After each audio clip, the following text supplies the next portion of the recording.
The Redmi Note 5, the successor to the best-selling phone in India. The phone that we've all been so badly waiting for. A phone that we've already reviewed on C4E Tech. Yep, that's the Redmi 5 Plus, and the Redmi Note 5 is basically the Indian variant of the 5 Plus. So while we've already shared our thoughts on this phone, at least Ash did, in this second review of sorts we focus more on the Indian launch, and I get to share my take on how the Redmi Note 5 stands as an offering in India. So I've been using the Note 5 for about a week now, and well, I'm gonna keep it short. This is Sundar, you're watching C4E Tech, and this is our short review, or second review, okay, whatever. Just hit that bell icon and let's get started.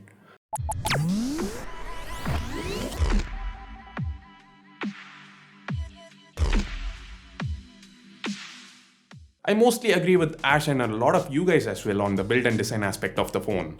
A similar looking metal back for the third year in a row for the Redmi Note series. It's not the best design, but it's as functional as ever. The curved sides make it feel a lot slimmer than it actually is. And while it's not exactly single-handed usage friendly, it offers a nice premium in-hand feel. One thing I noted is that unlike other variants, the matte black does pick up smudges quite easily. But Xiaomi's been nice enough to bundle a translucent case with it. That helped avoid smudges and also improve grip. The latter especially is very important to me because, accidents do happen. Now flip the phone around and all of a sudden the phone feels refreshing thanks to this 18:9 display.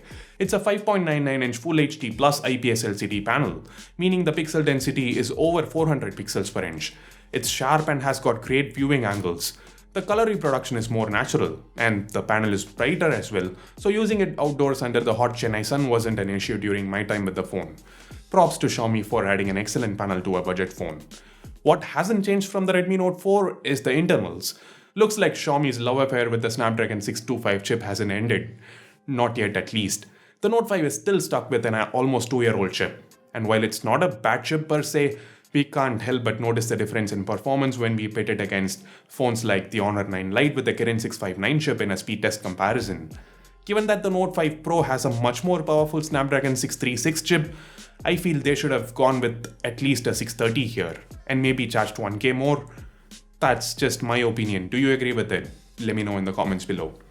Moving on, again, remember the 625 is not a bad chip. The Adreno 506 inside is still excellent, and in fact it manages to do better than competing phones in this segment. Be it light games or graphically intensive ones, this GPU holds up quite well.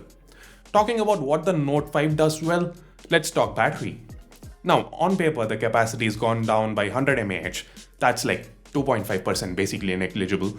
But pair it with the fact that the screen size has gone up, and you'd expect the battery life to take a hit.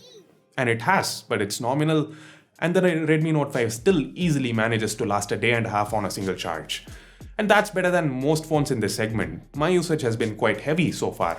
It includes an hour or so of phone calls, for my MWC visa and stuff, a lot of camera samples being shot, a couple of hours of video streaming, a lot of social media, and so on. With this kind of usage, I still ended the day with about 30% charge left. It's safe to say the Redmi Note series hasn't lost its USP. Now, all of those tasks I just mentioned were handled reasonably well by MIUI. There was barely any lag. The RAM management was fine, and speaking of MIUI, this phone runs on MIUI 9 based on Android 7.1 Nougat. It's February 2018 and we are still seeing Nougat. Not that I expected to see Oreo, since Xiaomi's always been slow with regards to Android version updates, but not expecting it doesn't make things any better, does it? Anyway, this is MIUI 9 that we've all been seeing for a while now. It comes with a ton of customization options and themes. For an in-depth look at MIUI 9 and its top features, here's a card, check it out. Now what Xiaomi did upgrade is the camera. The Note 5 now sports a 12-megapixel f2.2 rear camera with large 1.25 micron sized pixels, thanks to which the Note 5 can now capture more light. The end results are quite pleasing to look at. The images are significantly better than those shot with the Note 4. The same kind of improvement can be noticed under low light as well. The image quality has gone from acceptable to definitely usable.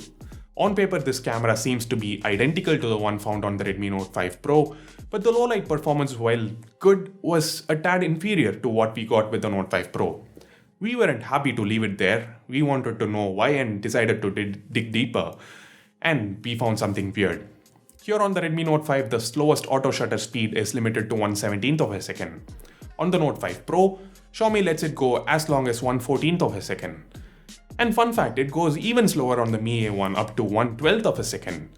Is this an artificial limitation by Xiaomi, or is there more to it? What do you think? Let us know in the comments below. Now, conspiracy theories aside, here's another weird fact. The Note 5 outperforms the Note 5 Pro with video quality. It can shoot 4K while the Note 5 Pro can go only up to 1080p, at least as of now. The quality of the footage is excellent for a phone in this segment. I do wish Xiaomi fixes the focus hunting issue though. The Note 5 retains the 5-megapixel front-facing snapper, and while it doesn't look great on paper, it managed to surprise me in reality. The selfies shot with it have great detail levels, good skin tones, colors, and decent dynamic range. Overall, I'm quite happy with the camera upgrade. And now, finally, let's talk price. The 332 variant is priced at 9999 rupees, and at that price, there is literally no other phone that offers as much value as the Note 5 does. But what if you could stretch your budget? Well, then you'd have the golden opportunity to get your hands on the precious Galaxy on 7 Prime. What? Of course I'm kidding.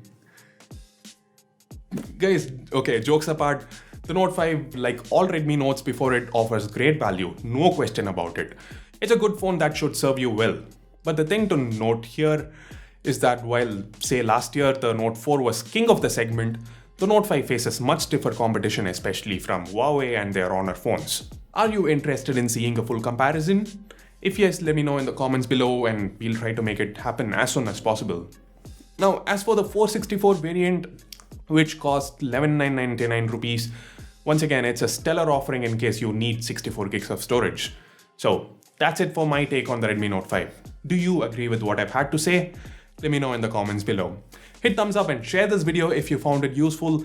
And the comparison I was talking about, hit the subscribe button and the bell icon so that you get notified the moment it goes live on the channel. Thank you so much for watching. This is Sundar from C4E Tech, leaving for the moment. Have a great day.